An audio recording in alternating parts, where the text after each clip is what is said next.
주님을 기뻐하는 분들이 되기를 바랍니다. 네, 여러 가지 찬양 사역하신다고 수고들 많이 하셨습니다.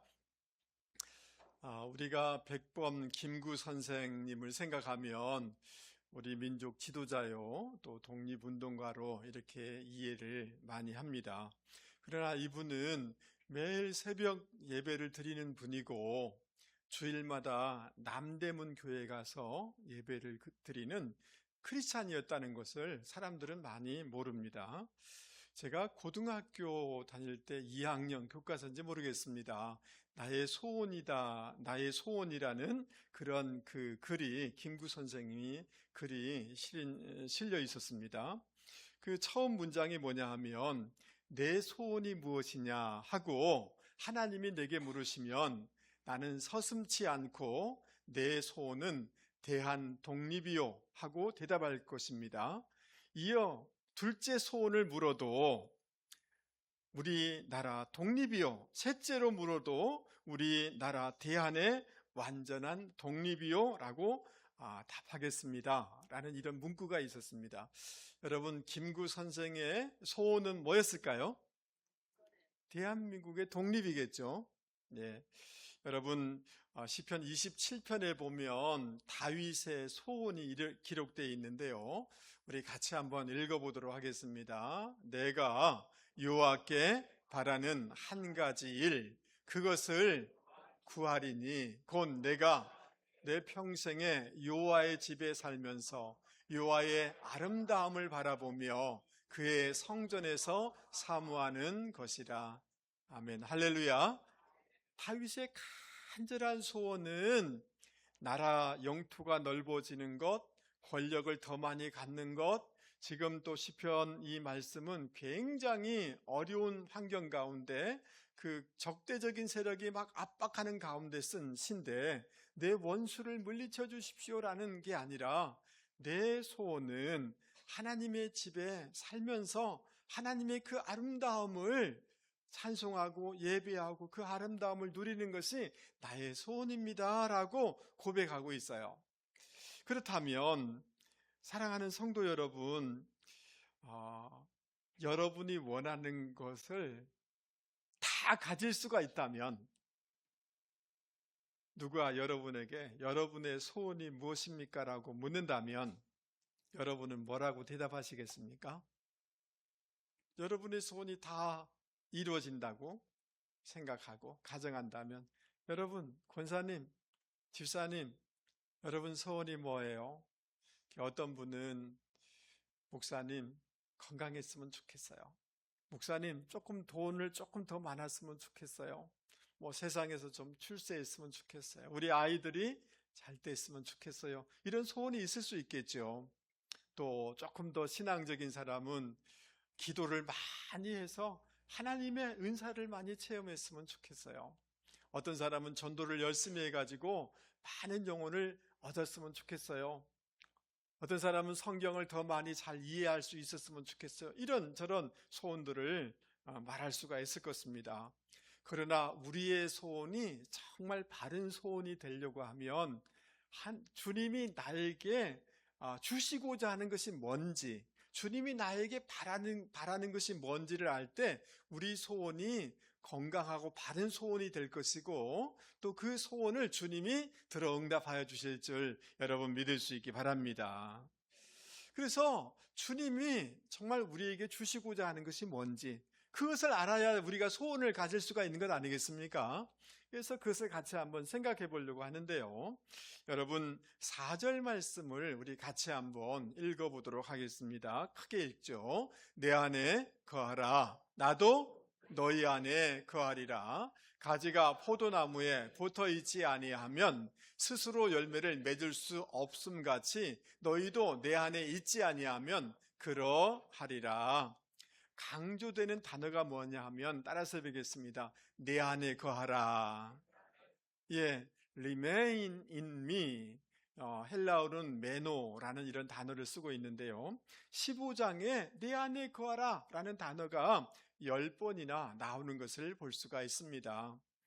그러니까 떠나거나 흔들리거나 굴하거나 이렇게 하지 말고 내 안에 지속적으로 거하라, 머물러 있어라 라고 이렇게 말씀해 주고 있습니다. 그래서 주님과의 지속적인 영적인 사귐을 가져라 라고 말씀하고 있는 것입니다. 여러분, 왜 우리는 주님 안에 거해야 하는 것입니까? 우리가 주님 안에 거할 때 주님도 우리 안에 거하신다고 그래서요. 할렐루야. 예, 그래서 주님과 친밀한 교제를 나눌 수가 있기 때문에 그런 것입니다. 그리고 1절 말씀을 한번 보십시오. 나는 참 뭐라고 했어요? 포도나무요 라고 이렇게 얘기하는데요, 나는 뭐뭇이다 라는 단어, 에고 에이미, 영어로 보면 I am 이라고 이렇게 표현되고 있는데요, 나는 뭐뭇이다 I am 이란 단어는 출애굽기 3장 14절에서부터 온 겁니다. 하나님께서 이스라엘 백성들에게 당신을 어떤 하나님인가를 소개해 주는데, 나는 스스로 있는 자니라 라고 하나님 당신을 계시해 주셨어요. 근데 그 나는 스스로 있는 자니라 라는 단어가 뭐냐면 영어로 보면 I am who I am 이렇게 돼 있어요. 근데 그 I am, 대문자 I am이라는 단어를 지금 누가 쓰고 있는 거예요? 예수님이 쓰고 있는 거잖아요. 그 I am이란 단어는 하나님이란 뜻이란 말이죠. 그러니까 예수님께서 당신 스스로 나는 하나님이다 라고 말씀해 주고 있는 거예요. 할렐루야. 그래서 요한복음에 보면 나는 생명의 떡이다 그랬잖아요. 예수님은 하나님이신데 생명의 떡을 제공해 주는, 만족을 주시는 분이라는 거예요. 나는 세상의 빛이다, 나는 양의 문이다, 나는 선한 목자다, 나는 부활이요 생명이다, 나는 길과 진리와 생명이다. 다 I am 이란 단어를 쓰고 있어요. 즉 예수님께서는 우리에게 참 만족을, 우리에게 참 빛을, 우리에게 참 길을 보여주시고 공급하여 주시는 하나님이라는 거예요. 그러니까 우리가 예수님 안에 거할 때 예수님께서 우리에게 정말 갈급한 우리의 심령 가운데 참된 만족을 공급하여 주시는 줄 믿을 수 있기 바랍니다. 예수님 안에 거할 때 우리는 약하지만 하늘의 능력을 우리 가운데 공급하여 주시는 줄 믿을 수 있기 바랍니다.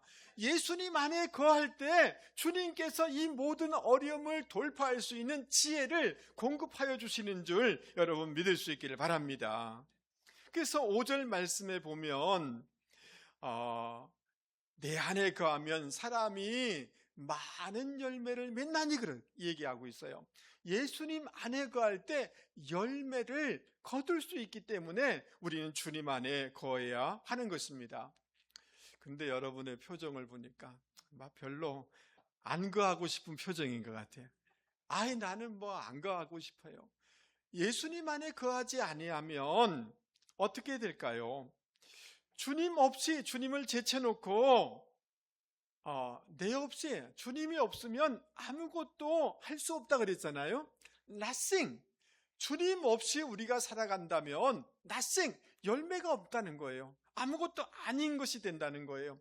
다른 방향을 찾지 못하여서 유리방황하는 인생이 되어진다. 황폐하는 인생이 되어진다. 삶의 인생의 패배자가 되어진다. 그러니까 내 안에 거해야 된다라고 말씀하고 있는 것입니다. 여러분 6절 말씀을 한번 보시기 바랍니다. 주님을 떠나면 어떻게 되는가? 시들게 되어진다. 인생이 메마른 인생이 되어진다. 하나님께 사용되지 못하는 인생이 되어진다. 안에 하나님의 심판의 대상이 되어진다 라고 말씀하고 있습니다. 그러므로 사랑하는 성도 여러분, 다른 어떤 것보다 우리의 소원은 주님 안에 거하며 주님과 동행하며 주님의 임재 가운데 거하는 것, 살아가는 것이 우리의 첫 번째 소원이 되실 수 있기를 바랍니다.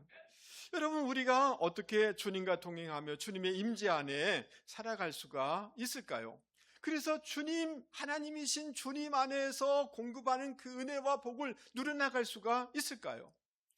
여러분, 이전에 한국에 한동안 한국 교회에 야베스의 기도라는 그 책이 열풍을 이렇게 일으킨 적이 있어요. 이 책을 쓰신 분이 브루스 윌킨스라는 분인데요. 이 사람이 야베스의 기도라는 책을 썼을 뿐만 아니라 포도나무의 비밀이라는 이런 책도 이분이 썼습니다. 근데 이 책에 보면 이분의 간증을 하는 내용이 나와 있습니다. 어느 날 아침에 길을 나섰는데요. 자기 앞에 검은색 아주 중형 멋진 반짝이는 차가 자기 앞을 획 지나갔다는 거예요. 근데 그 운전석에 머리에 기름을 바르고 아주 샤프하고 아주 멋진 양복을 입고 검은 선글라스를 쓴 사람이 그 운전대에 앉아서 검은 중형차를 몰고 자기 앞을 싹 지나갔다는 거예요. 그런데 이상하게 그날부터 매 순간이 너무너무 피곤감을 느껴지더라는 거예요. 자기가 무슨 일을 하고 무슨 사역을 하든지 아무런 의미를 발견할 수가 없더라는 거예요. 너무너무 무기력해지더라는 거예요. 왜 그랬을까요? 아니, 자기 앞에 어떤 사람이 차 타고 확 지나간 것밖에 없잖아요. 그런데 그것을 보면서 자기 마음을 빼앗긴 거죠. 그래서 너무 피곤하고 너무 의미가 없고 살 의욕이 안 생기고, 그러니까 조지라는 친구를 찾아가서 상담을 하게 되어집니다. 그러니까 이 친구가 두 손을 이렇게 올려서 이런 얘기를 해주는 거예요. 오른손은 하나님이고 왼손은 넌데 지금까지 너의 삶은 어떤 상태느냐 하면 오른손인 하나님은 여기 있고 너는 이 밑에 있었어. 너는 약하기 때문에 그 하나님을 의지하면서 신앙생활 해왔어. 그렇기 때문에 너는 늘 신선했고 능력과 활기가 늘 넘쳐 흘렀어. 근데 네가 시간이 지나면서 너의 손의 위치가 이렇게 올라갔어. 너는 직분도 가졌고 사회에 명예도 있고 사회에서 인정해주는 이런 것들이 있어.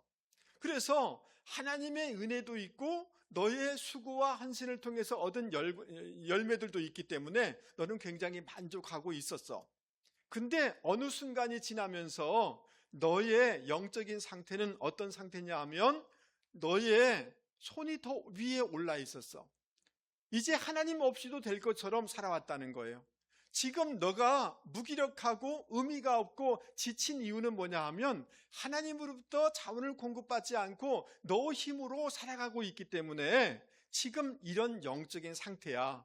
그래서 너는 지금 너의 영적인 상태를 바꿔야 할 때가 된 거야. 너를 내려서 하나님 안에 거하고 주님 안에 거하고 주님을 앙망하고 주님을 의지할 때 너의 모든 삶의 의미가 새로워지고 하나님의 능력이 공급될 것이고 너의 새로운 삶이 열려지게 될 것이야 라고 얘기해 줬다는 거예요. 여러분 공감이 되십니까? 예. 여러분 이 모습은 단지 그 윌킨스라는 사람의 얘기뿐만이 아닐 것입니다. 여러분 우리 주님은 우리가 주님 안에 거하면서 주님과 연합되어서 그분의 자원으로 살아가기를 원하시는 줄 여러분 믿을 수 있기 바랍니다. 너의 소원이 무엇이냐라고 물은다면 주님과 연합되어서 그분의 능력으로 그분의 은혜로 그분의 지혜로 살아가기를 원합니다라고 고백할 수 있는 저와 여러분이 되실 수 있길 바랍니다. 그러니까 다른 어떤 것보다도 뭔가 어떤 지금 뭐 해야 돼 이것보다 더 중요한 것은 여러분 주님 안에 머무르면서 기도의 시간을 갖고 말씀을 읽는 시간을 갖고 주님과 교제하는 이런 시간을 가질 때만이 여러분 우리의 삶이 새로워질 수 있다는 것을 믿을 수 있기를 바랍니다. 할렐루야. 여러분 우리가 정말 소원해야 될 것이 뭘까요? 하나님이 우리 가운데 뭘 주기를 원하실까요? 여러분 2절 말씀에 열매라는 단어가 2번 나와요. 그리고 5절 말씀에 보면 이 사람은 과실을 많이 맺나니 저가 내 안에 내가 저 안에 있으면 이 사람은 과실을 많이 맺나니라고 얘기하고 있습니다. 여러분 8절 말씀 우리 같이 한번 읽어보도록 하겠습니다. 크게 여러분 잠을 깨우면서 크게 읽어보겠습니다. 시작. 너희가 열매를 많이 맺으면 내 아버지께서 영광을 받으실 것이요 너희는 내 제자가 되리라. 할렐루야. 여러분, 열매를 많이 맺으면 하나님이 영광 받으신다는, 주님이 영광 받으신다는 거예요. 주님이 우리 가운데 열매를 많이 맺기를 바라고 열매를 맺는 인생이 되기를 바라기 때문에 여러분, 우리의 소원은 열매 맺는 인생이 되기를 원합니다라고 고백할 수 있는 분들이 되기를 바랍니다. 하나님과의 깊은 관계 속에서 그 우리 안에 내적인 외적인 또 삶의 현장 가운데 열매를 많이 맺는 것이 나의 소원입니다 라고 고백할 수 있는 분들이 되기를 바랍니다. 여러분, 이 열매의 의미가 뭘까요? 세례 요한은 회개에 따라서 회개에 합당한 열매를 맺으라. 그러니까 여러분, 내가 내 열매, 이런 열매가 있기를 원합니다 라고 하는 것에 그 가장 중요한 것은 뭐냐 하면 나의 행동, 나의 습관, 나의 이런 것들의 변화의 열매를 거두는 분들이 되기를 주님의 이름으로 축복합니다. 에베소서 5장에 보면 빛의 열매는 모든 착함과 의로움과 진실함에 있느니라. 여러분, 우리의 마음이 착해지기를 주님의 이름으로 축복합니다. 우리의 자녀의 마음이 변화되어서 착해지기를 주님의 이름으로 축복합니다. 네, 주님 열매 맺기를 원하는데, 주님 우리 남편에게 열매 맺기를 원하는데 그것은 다른 것이 아니라 그 내면이 달라지는 것, 습관이 달라지는 것, 그것이 좋은 열매인 줄 여러분 믿을 수 있기 바랍니다. 아무리 우리 자녀가 출세한다 할지라도 사람이 못돼 먹으면 그 아무 쓸데없는 거예요. 그렇지 않을까요? 예, 그 내면이 달라지는 것.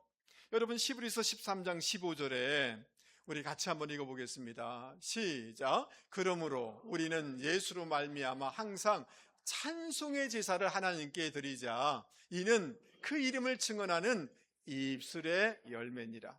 입술의 열매가 뭐냐 하면 찬송하는 거예요. 아멘.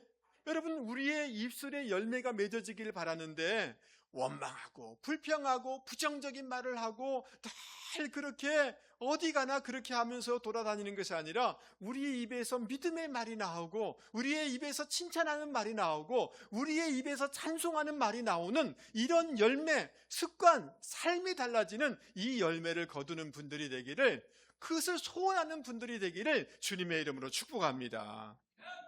두 번째, 여러분, 이 열매의 의미가 뭘까? 따라서 해보겠습니다. 내면의 변화, 성품의 변화입니다.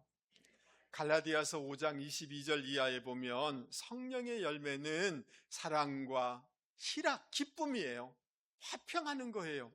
오래 참는 거예요. 자비로운 것. 그 다음 양선, 굿니스, 사람이 선해야 돼요. 충성하는, 신실한, faithfulness. 그 다음 온유한 게 젠틀리스, 젠틀해야 돼요. 할렐루야. 그 다음 절제, 셀프 컨트롤. 여러분, 성령의 도우신 가운데 우리의 외적인 습관이 바뀔 뿐만 아니라 우리의 내면이, 우리의 성품이 달라지는 이 열매를 거두는 분들이 되기를 주님의 이름으로 축복합니다. 여러분, 예수를 믿고 성령 안에 거함으로 말미암아 이 내면의 열매를 거두는 분들이 되기를 주님의 이름으로 축복합니다. 근데 내면의 열매를 못 걷는 사람들도 있어요. 우리 옆에 사람한테 얘기하겠습니다. 내면의 열매를 거두는 분들이 되기를 바랍니다. 아니, 예수를 믿어도 무서워요. 예수를 믿어도 거칠어요. 그 사람은 예수 믿은 게 분명해요. 근데 무슨 열매를 못 거두고 있느냐 하면 내면의 열매를 못 거두고 있는 거예요. 여러분, 이 열매 세 번째는 영혼의 열매인 줄 여러분 믿을 수 있기 바랍니다. 사도 바울은 복음을 열심히 전하여서 영혼의 추수를 했어요. 여러분 때문에 수많은 사람들이 예수 믿는 영혼의 추수를 하는 분들이 되기를 바랍니다. 여러분이 땀 흘리고 수고했는데, 여러분, 어떤 사람은 그 전대에 축복을 담는 전대에 구멍이 나 있는 사람이 있어요. 평생 그냥 하나님 없이, 예배 없이 막 열심히 돈 번다고 살아요. 열심히 산다고 해요. 근데 늘 구멍이 나 있어요. 그 수고하는데 열매가 없는 거예요. 저는 바라건대 영혼의 추수를 할 뿐만 아니라 우리 남성들에게 특별히 수고할 때에 그 수고한 땀의 열매를, 삶의 영역의 열매를 많이 거두는 분들이 되기를 주님의 이름으로 축복합니다. 할렐루야. 그래서 복의 통로가 되고 선한 영향력을 끼치는 그런 분들이 되기를 주님의 이름으로 축복합니다. 여러분, 옆에 사람한테 얘기 한번 해보겠습니다. 열매 맺기를 원하십니까? 여러분, 아멘입니까? 정말 그래요. 내 삶이 바뀌기를 원해요. 우리 자녀들의 삶이 바뀌기를 원해요. 내 내면의 성품이 바뀌기를 원해요. 내가 수고하는데 수고한 열매를 거두기를 원해요. 영혼의 열매를 거두기를 원합니다. 우리가 그런 소원을 하는데 어떻게 하면 그 열매를 거둘 수가 있을까? 여러분, 2절 3절 말씀에 보면 열매 맺는데 방해가 되는 죽은 가지, 메마른 가지는 제거하라고 얘기하고 있어요. 컷오프 시키라. 뭐 시키라? 이게 쓸모없다, 이게 열매 맺는데 방해가 된다, 그런 것은 과감하게 전지하라, 컷오프 시켜라. 그래야지 열매를 맺게 된다 라고 이렇게 얘기하고 있어요. 사진을 한번 보여주세요. 포도나무에 포도 열매가 많이 맺히려고 하면 저 죽은 가지, 열매 맺는데 방해되는 것은 어떻게 해야 돼요? 과감하게 컷 오프 해야 되는 거예요. 잘라내야 되는 거예요. 이해되십니까? 그러면서 내가 일러준 말로 이미 깨끗하여졌으니 라고 이렇게 얘기하고 있는데요. 여러분, 예수를 믿었기 때문에 우리는 이미 깨끗하여진 줄 믿습니다. 자, 그러면서 더 많은 열매를 맺게 하기 위하여서, 열매가 맺히되 뭐라고 그럽니까? 아주 튼튼한 좋은 열매를 맺기 위해서는 필요한 전정 작업이 필요한 줄 여러분 믿을 수 있기 바랍니다. 여러분, 거듭나지 아니하면 거기서 자라지 않겠죠. 나무가 자라지 않겠죠. 싹이 자라지 않겠죠. 거듭나야 되는 줄 믿습니다. 그리고 거듭나는 데만 된다고 열매가 맺으냐면 그렇지 않아요. 이 자라오는데 불필요한 것들을 제거하는 작업을 해야지 열매가 맺혀지게 되는 것입니다. 그래서 하나님의 말씀으로 우리를 잘 전지 작업해 나가는 분들이 되기를 바랍니다. 제가 종종 이런 얘기를 합니다마는 저희 아버님이 돌아가셔서 제 대학교 2학년 초에 돌아가셨는데요. 어머니가 이제 집안일을 다 책임지셔야 되는데 귤 농사를 이제 시작하셨어요. 묘목을 사다가 넓은 밭에다가 다 심었어요. 얼마나 열심히 막 잡초를 제거하고 또 새벽 기도 가서 하나님, 우리 나무가 잘 자라게 해주세요, 간절히 기도해서 나무가 잘 자랐어요. 튼튼하게 자랐어요. 너무 잘 자랐어요. 자, 시간이 몇 년 지나야지 이게 열매를 거두거든요. 몇 년이 지났어요. 그때 한 3년 이상 이렇게 수고만 해야 돼요. 그런데 나무가 열매를 맺을 만큼 아주 잘 자랐어요. 근데 그 해에 놀랍게도 귤나무에 하얀 꽃이 막 피어 있는 거예요. 올해 놀라운 열매를 거두겠구나. 그런데 여름이 되면서 꽃들이 떨어지기 시작하고, 그 다음 그 꽃이 진 후에 조그만 귤들이 막 많이 달린 거예요. 기대를 많이 했죠. 그런데 그 귤들이 조금 지나니까 우수수 다 떨어지는 거예요. 그리고 달려있는 그 귤들도 자라지만 상품이 되지를 못하는 거예요. 어머니가 너무 실망한 거예요. 뭐지? 왜 이렇지? 내가 정말 고생하면서 키웠는데. 그래서 저희 이모부께 물어봤어요. 왜 이러냐고. 나는 수고했는데. 그러니까 우리 이모부가 이런 말씀해 주는 거예요. 귤나무만 키우면 되는 게 아니라 불필요한 것들은 잘라야지 양분이 열매로 가게 되어지고, 불필요한 숲처럼 이렇게 되면 그 열매에 햇빛을 받지 못해서 열매가 다 낙과하게 된다, 이렇게 얘기해 주는 거예요. 여러분, 제가 어제 저녁에 저걸 찾았어요. 저 귤나무입니다. 여러분, 전지 작업을 하고 전정 작업을 해야만 좋은 열매를 맺을 수가 있는 거예요. 그래서 우리 이모부께서 직접 다 전지 작업을 했는데 다음에 열매를 많이 맺었을까요? 못 맺었을까요? 그 다음에는 잘 맺었을까요? 못 맺었을까요? 잘 맺었어요. 그래서 제가 대학을 졸업하게 된 거예요. 할렐루야. 그런데 자기가 키운 나무를 자른다고 생각하니 아프겠죠. 야, 이러다가 아무것도 없는 게 아니냐? 아니에요. 불필요한 것을 제거해야만 열매를, 튼튼한 열매, 좋은 열매를 맺을 수가 있는 것입니다. 그렇다면 사랑하는 성도 여러분, 우리 주님도 우리 가운데 불필요하게 너 그것 때문에 안 되는 게 있어, 열매 못 먹는 거 있어, 그 말씀을 통해서 우리 가운데 비춰줄 때 그것을 예수 이름으로 용기를 내어서 그것을 제거해 나가는 분들이 되기를 바랍니다. 히브리서 12장 11절 말씀에 보면 무릇 징계가 당시에는 즐거워 보이지 않고 그 다음 뭐예요? 슬퍼 보이나. 아니, 이렇게 전지 작업을 하면 너무 힘들어, 슬퍼요. 그러나 연단받은 자들은 의와 그 다음 뭐예요? 평강의 열매를 맺느니라. 할렐루야. 그리고 7절 말씀에도 보세요. 그렇게 말씀으로 자기 전지 작업을 하면 주님 안에 거하고 주님의 말씀이 우리 안에 거하게 되어서 기도하는 놀라운 기도 응답의 축복이 있게 되는 줄 여러분 믿을 수 있기를 바랍니다. 그러므로 사랑하는 성도 여러분, 저는 정말 바라건대, 아니 제가 바라는 게 아니에요. 우리 주님이 우리 모두에게 열매 맺는 인생이 되기를 바라는 줄 여러분 믿을 수 있기 바랍니다. 기업도 혁신하지 않으면, 자기 전지 작업을 하지 않으면 기업도 망해요. 우리 인생도 마찬가지인 것입니다. 이게 내 기질이라고, 내 스타일이라고 끝까지 가요. 아니, 한 5, 60대, 50대 중반 정도 돼가면 남자도 좀 변해야 되잖아요. 아멘 하시죠? 근데 끝까지 이 고집, 제가 고치잖아요. 이거를 끝까지 가려는 성향이 내 안에 있는 거예요. 그런데 남자만 그런가 하면 여성도 50대 지나가면 무섭습니다. 아주 말도 거칠고 눈빛에 레이저가 막 나와요.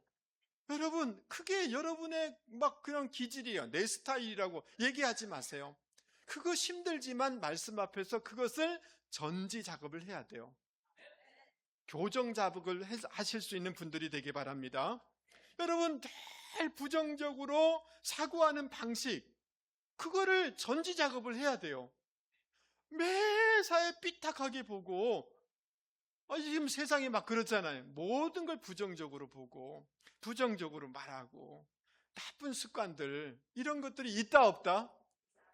아이고, 한 10명만 있다고 그러고 나머지는 아무것도 없는 것처럼 얘기하는데 말도 마세요. 말씀 앞에 비춰보셔서 그것을 좀 어렵지만 좀 자존심 상하는 것 같아. 그래, 이걸 조금 잘라야지, 이거 교정해야지, 이거 다듬어야지. 그러면 정말 아름다운 열매, 내면이 변하고 성격이 변하고 선순환의 축복이 있고 수고하는 대로 열매를 거두는 인생이 되어지는 줄 여러분 믿을 수 있기 바랍니다. 할렐루야. 그래서 우리 옆에 사람한테 얘기하겠습니다. 집사님, 열매 맺는 인생이 되기를 바랍니다. 아멘. 열심히 신앙생활하고 열심히 이렇게 수고하시는데 열매 맺어야 되지 않겠어요? 여러분, 11절 말씀을 같이 한번 읽어보도록 하겠습니다. 11절 내가 크게 읽겠습니다. 시작. 내가 이것을 너희에게 이름은 내 기쁨이 너희 안에 있어 너희의 기쁨이 충만하게 하려 함이라. 주님은 우리가 기쁨으로 충만한 삶을 살기를 원하세요. 그래서 여러분에게 여러분의 소원이 뭡니까? 목사님, 이제 나이도 이만큼 됐으니까 기쁨으로 충만한 삶을 살고 싶습니다. 할렐루야. 감사로 충만한 삶을 살고 싶습니다. 그렇게 소원하시고 실제 주님의 주시는 기쁨이 넘치는 역사가 있기를 주님의 이름으로 축복합니다. 주님께서 오신 이유는 뭐냐면 온 백성에게 미칠 큰 기쁨의 소식을 전하기 위해서 주님이 오신 줄 믿습니다. 복음이란 말은 굿뉴스란 말이에요. 기쁨의 소식이란 말이에요. 주님 때문에 우리가 기뻐해야 되는 줄 믿습니다. 데살로니가 전서 5장에 항상 기뻐하라. 그 다음 뭐예요? 범사에 감사하라. 여러분, 이 삶을 사는 분들이 되기 바랍니다. 우리 장로교의 신앙을 이렇게 핵심적으로 이렇게 요약한 것이 웨스트민스터 신앙 고백인데, 소요리 문답, 우리 그 세례 받을 때 옛날에 이 세례 공부 다 했잖아요. 소요리 문답, 웨스트민스터 신앙 고백 소요리 문답 1문이 뭐냐 하면, 우리 한번 방송실 한번 보여주세요. 그 사진, 그 사원 사진 나와 있는데, 제가 어제 저걸 만들었습니다. 제가 문을 하면 여러분 크게 답을 하시면 되겠습니다. 읽을 수 있겠죠? 사람이 제일 되는 목적은 무엇입니까? 사람이 제일 되는 목적은 하나님을 영화롭게 하고 영원토록 그를 즐거워하는 것입니다. 여러분, 우리의 신앙은 즐거워하는 거예요. 억지로가 아니에요. 여러분의 소원은 하나님을 즐거워하고 주님이 주시는 기쁨으로 충만하기를 바라는 것이 여러분의 소원이 되고 여러분의 인생이 되기를 주님의 이름으로 축복합니다. 그런데 그러면 어떻게 내가 늘 기쁨의 삶을 누릴 수가 있는가? 9절 10절 말씀에 보면 주님의 넘치는 사랑 안에 거할 때 기쁨이 넘친다는 거예요. 그러면 주님의 사랑 안에 거하려고 하면 어떻게 해야 되는가? 주님의 말씀 앞에 순종할 때 주님의 사랑 안에 거하고, 아멘 하시죠?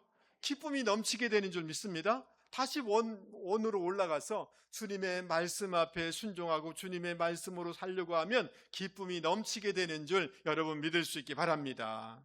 할렐루야. 여러분, 코리텐 붐이라는 이 여사님이 계십니다. 이분이 주는 나의 피난처라는 이런 책을 지으셨는데요. 여러분, 2차 세계대전 당시에 네덜란드에 사시던 이 코리텐 붐 이 가족은 어떤 일을 했냐면 유대인들을 숨겨주는 이런 일을 하게 되었어요. 그러다가 나치에 체포되어서 가족이 강제 수용소에 이렇게 들어가게 됐어요. 근데 아버지는 그 수용소에 들어간 지 얼마 안 돼서 돌아가시게 되어져요. 자기 언니 베시도 수감이 되었는데요. 근데 이 언니 베시도 수용소의 그 혹독한 환경 때문에 건강이 악화되어서 결국 감옥에서 죽게 되어집니다. 이 콜이라는 이 자매만이 기적적으로 살아남아서 네덜란드로 돌아오게 되어지고 나중에 복음을 전하는 전도자로 살게 되어집니다. 그래서 세계를 돌아다니면서 복음을 전하는데 독일에 가서도 복음을 전해야 되잖아요. 하나님이 여러분을 사랑하십니다. 예수님의 이름으로 여러분의 죄가 용서함을 받습니다 라고 말씀을 전할 때마다 많은 독일인들이 은혜를 받는 거예요. 그래서 어느 한 교회에서 이 말씀을 전하고 집회를 마치는 거 너무 잘 마쳤어요. 근데 마치고 나가려고 하는데 저 끝에 한 사람이 눈에 확 이게 들어오는 거예요. 아는 사람인 거예요. 근데 너무 무서움이, 너무 그 미움이 확 몰려오는 거예요. 왜냐하면 그 사람 얼굴을 자기는 분명히 기억하고 있거든요. 자기와 자기 언니가 있는 그 수용소에 그 직원이었던 거죠. 거기에 경비대원이었던 거죠. 그 사람이 어떻게 언니에게 대했고 자기에게 대했고 자기 동료들에게 대했는지를 자기는 분명히 알고 있는 거잖아요. 근데 그 사람이 그 예배 그 자리에 앉아 있었던 거죠. 자기의 그 언니가 휘어가면서 죽어가는 그 모습이 막 떠올리는 거예요. 그 수용소에서 자매들이 벌거벗은 채로 조사를 당하는 그 부끄러운 장면이 떠오르는 거예요. 여러분, 어떻게 했어요? 너무너무 마음이 힘든 겁니다. 그런데 자기가 나가려고 하는데 그 사람이 이런 말을 하는 거예요. 손을 내밀면서 저를 용서해 주시겠습니까? 여러분이라면 어떻게 했어요? 여러분의 동생을 죽인 사람, 여러분에게 정말 부끄러움을 준 사람, 그 사람이 나를 용서해 주시겠습니까? 라고 하면 여러분 어떻게 했어요? 여러분, 이 코리 자매는 너무너무 마음이 힘들었어요. 그래서 그 순간 주님께 기도했어요. 예수님 도와주세요. 내가 억지로 손은 내밀 수 있지만 그 마음은 내가 용서할 수가 없어요. 그러면서 기도하는 가운데 주님, 말씀에 따르기로 생각했어요. 감정에 따랐어요. 감정을 따르기보다 용서하라는 주님의 말씀에 순종하였습니다. 감정은 미움의 마음이 막 올라오는 거예요. 그 사람 보자마자 미움이 막 올라오는 거예요. 근데 감정 따라서 행하지 아니하고 뭐 했어요? 주님의 말씀은 용서하라고 했습니까? 안 했습니까? 주님의 말씀 따라 용서하라고 했기 때문에 감정 따라서 행하지 아니하고 주님의 말씀에 순종하는 순간, 여러분, 주님의 은혜를 베풀어 주셨어요. 그 사람의 손을 잡았는데 강력한 전기가 막 통하는 것처럼 강력하게 임재하는 거예요. 그리고 자기의 온 몸에 하나님의 사랑이 엄청나게 폭포수처럼 부어지는 이런 체험을 하게 된 거예요. 할렐루야. 형제님, 용서합니다. 진심으로 용서합니다. 그 사람도 놀라게 울면서 변화되고 이런 기적의 역사가 일어나게 됐어요. 그 자기 안에 하나님의 사랑, 주님의 주시는 충만한 기쁨을 경험하게 된 거예요. 어떻게? 감정 따라 반응하지 아니하고 말씀에 순종할 때 놀라운 기쁨을 경험하게 되는 줄 여러분 믿을 수 있기를 바랍니다. 말씀을 마치려고 합니다. 여러분의 소원이 무엇입니까? 주님이 여러분에게 주시고자 하는 것이 무엇일까요? 여러분, 다른 어떤 것보다도 주님과 날마다 주님 안에 거하는 것, 주님과 연합된 삶, 주님과 동행하는 것이 여러분의 소원이 되실 수 있기 바랍니다. 그래야만 능력을 받을 수 있고 그래야만 이길 수 있기 때문에 그런 것입니다. 여러분의 소원이 무엇입니까? 다른 어떤 것들이 아니라 여러분, 자기 전지 작업을 함으로 열매 맺는 것이 여러분의 소원이 되기를 바랍니다. 여러분의 자녀 손들에게 열매 맺는 인생이 되기를 주님의 이름으로 축복합니다. 이것이 소원이 되어야 될 줄 믿습니다. 여러분, 이제 저도 60대 초반이에요. 여러분, 목회하는데 너무 스트레스 안 받았으면 좋겠어요. 여러분, 교회 생활하는데 여러분 스트레스 받지 마세요. 아멘 하시죠? 기쁘게 신앙생활 하시기 바랍니다. 조금 밥 맛이 좀 떨어지면 어때요? 그거 별거 중요하지 않아요. 여러분, 주님은 우리가 기쁨이 충만하기를 원하시는 줄 믿습니다. 여러분, 지금까지 인생 고생해서 지금까지 50대, 60대 오셨잖아요. 이제 뭘 또 막 그렇게 고생하면서 그렇게 하실랍니까? 주님 안에서 감사하고 기쁨이 충만한 삶을 살기를 원합니다. 라고 소원하실 수 있기 바랍니다. 따라서 한번 해보겠습니다. 주님 안에 살게 하소서. 주님 닮은 열매를 맺게 하소서. 주님으로 기뻐하며 살게 하소서. 이것이 저와 여러분의 소원이 되기를 바라고 실제 이루어지는 역사가 있기를 주님의 이름으로 축복합니다. 우리 말씀을 생각하시면서 370장